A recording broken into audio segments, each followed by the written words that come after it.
26મી જાન્યુઆરી 1950 રોજ બંધારણ તો અમલમાં આવ્યું હતું, પરંતુ શું તમે ક્યારે વિચાર્યું કે 26 નવેમ્બરના રોજ હર વર્ષ આપણે બંધારણ દિવસ કેમ મનાવવામાં આવે છે?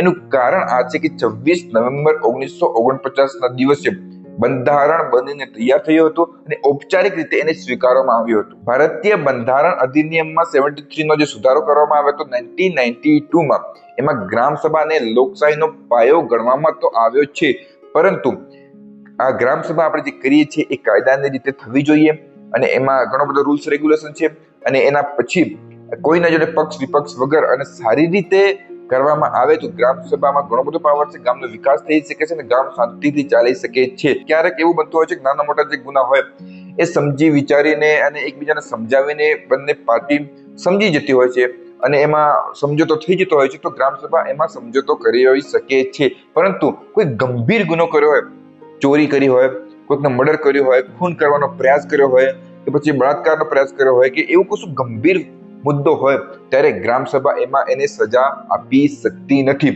એના પછી આ ટોટલી કેસ પોલીસનો અને કોર્ટનો હોય છે અને એને આરોપીને પકડવો, આરોપીને શું સજા આપવી, શું સજા ના આપવી, એ બધું જ પોલીસનું અને કોર્ટનું કામ હોય છે.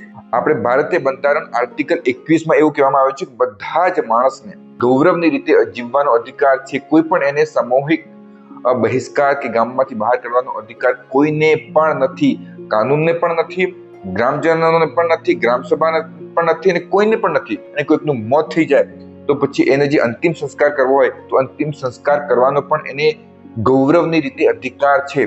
કોઈ પણ માણસ અંતિમ સંસ્કાર કરવાથી કોઈને પણ વંચિત રાખી ના શકે. કોઈકે ગુનો ગંભીર કરેલો હોય તો પછી એને જે પ્રોસેસ છે એ વકીલ દ્વારા, કોર્ટ દ્વારા અને પોલીસ સ્ટેશન દ્વારા કરવામાં આવતી હોય છે અને જે સજા એને મળવાની હોય છે એ તો એને મળવી જ જોઈએ અને મળશે જ, બરોબર. પરંતુ ગામમાંથી સામૂહિક બહિષ્કાર કરીએ, ગામમાંથી બહાર કાઢીએ છીએ, એ કાનૂનની રીતે યોગ્ય નથી. અને ગામનો એક વ્યક્તિ હોય કે ગામના જેટલા પણ સભ્યો હોય, જેટલા ભેગા મળીને કોઈકની સામૂહિક બહિષ્કાર કર્યો હોય એ અપરાધી છે, એમના સામે સજા થઈ શકે છે અને એમાં વોરંટ વગર અપરાધીની ધરપકડ કરવામાં આવી શકે છે.